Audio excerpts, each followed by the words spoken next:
एक समय की बात है। देवों के देव महादेव और माता पार्वती पृथ्वीलोक का भ्रमण करते हुए अमरावती नगरी में आए। वहां के राजा ने एक अत्यंत भव्य, सुंदर और मन को असीम शांति प्रदान करने वाला शिव मंदिर बनवाया था।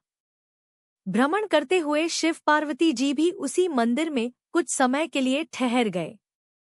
नगरी के शांत वातावरण में माता पार्वती ने मुस्कुराते हुए कहा, हे नाथ, आइए, आज इस पवित्र स्थान पर हम चौसर का खेल खेलते हैं। खेल प्रारंभ हुआ। भगवान शिव ने विनोद करते हुए कहा, देखना, इस बाजी में विजय मेरी ही होगी। दोनों के बीच इसी प्रकार वार्तालाप होने लगा। उसी समय मंदिर के पुजारी जी वहां दैनिक पूजा करने आए। माता पार्वती ने खेल के मध्य में ही पुजारी से पूछा, पुजारी जी, आप ही बताइए, हम दोनों में से किसकी विजय होगी?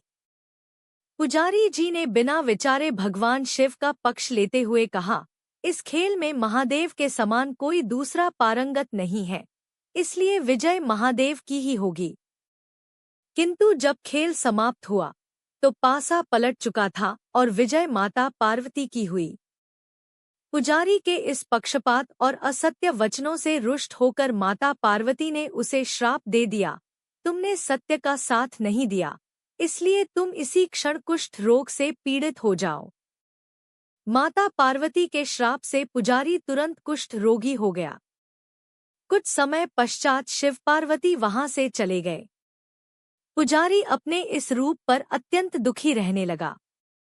कुछ दिनों बाद स्वर्ग की अप्सराएं उस मंदिर में पूजन करने आईं।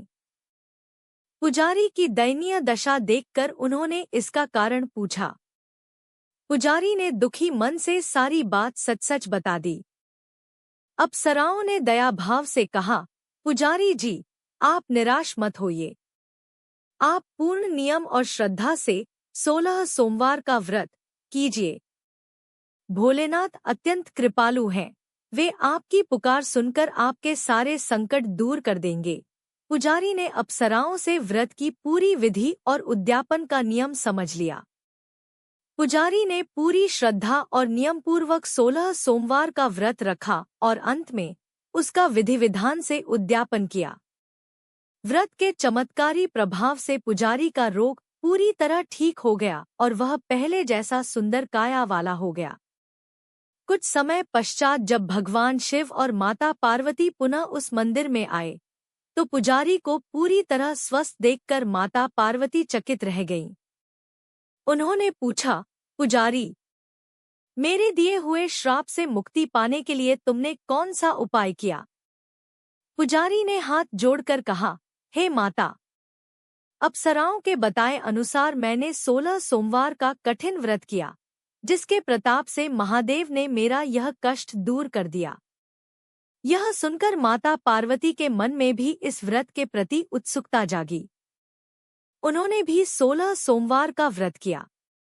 इस व्रत के प्रभाव से उनके विमुख हुए पुत्र कार्तिकेय जी का मन बदला और वे अपनी माता के प्रति आज्ञाकारी हुए। जब कार्तिकेय जी ने माता से इसका कारण पूछा तो माता पार्वती ने उन्हें 16 सोमवार के व्रत की महिमा बताई। तब कार्तिकेय जी ने भी अपने बिछड़े हुए मित्र को वापस पाने के लिए यह व्रत किया और उनका मित्र उन्हें पुनः मिल गया। अब उस ब्राह्मण मित्र ने सुंदर विवाह की इच्छा से इस व्रत को प्रारंभ किया। व्रत पूर्ण होने के बाद वह देश भ्रमण पर निकला। वहां के राजा ने अपनी पुत्री के विवाह के लिए एक स्वयंवर रखा था। राजा का प्रण था कि एक हथनी जिसके गले में वरमाला डाल देगी, उसी के साथ राजकुमारी का विवाह होगा। वह ब्राह्मण मित्र भी कौतूहलवश उस स्वयंवर को देखने चला गया। तभी अचंभित करने वाली घटना हुई। उस हथनी ने सीधे जाकर उस ब्राह्मण मित्र के गले में वरमाला डाल दी। राजा ने धूमधाम से अपनी पुत्री का विवाह उस ब्राह्मण के साथ कर दिया। एक दिन राजकुमारी ने कौतुक से पूछा, हे प्राणनाथ, आपने ऐसा कौन सा पुण्य किया था कि हथनी ने राजाओं को छोड़कर आपके गले में माला डाली? ब्राह्मण ने मुस्कुराकर कहा, प्रिय, यह सब कार्तिकेय जी के बताए 16 सोमवार व्रत का प्रताप है। यह सुनकर राजकुमारी ने भी उत्तम पुत्र की प्राप्ति के लिए यह व्रत किया और उसे सर्वगुण संपन्न पुत्र मिला। आगे चलकर उस पुत्र ने भी राज्य प्राप्ति की इच्छा से यही व्रत किया। जब वृद्ध राजा का स्वर्गवास हुआ तो उसी ब्राह्मण कुमार को राजगद्दी मिली। राजा बनने के बाद भी वह इस व्रत को करता रहा। किंतु एक दिन राजा ने अपनी पत्नी से पूजा की सामग्री लेकर शिवालय चलने को कहा। रानी ने स्वयं न जाकर अहंकारवश वह सामग्री अपनी दासियों के माध्यम से भिजवा दी। जब राजा ने पूजा समाप्त की तो आकाशवाणी हुई, हे राजन, अपनी इस अहंकारी पत्नी का परित्याग कर दो, अन्यथा तुम्हारा पूरा राजपाट नष्ट हो जाएगा।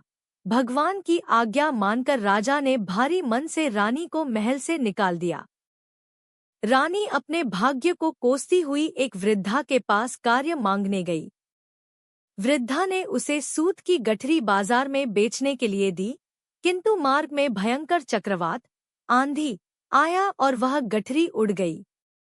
वृद्धा ने उसे डांटकर भगा दिया। इसके बाद रानी जहां भी जाती, जिस वस्तु को स्पर्श करती, वह वस्तु नष्ट हो जाती। चलते चलते रानी एक आश्रम में पहुंची। वहां के गुसानी ऋषि जी समझ गए कि यह किसी उच्च घराने की स्त्री है जो विपत्ति में है। उन्होंने उसे आश्रम में रहने की अनुमति दी, किंतु वहां भी रानी जिस वस्तु को स्पर्श करती वह दूषित हो जाती।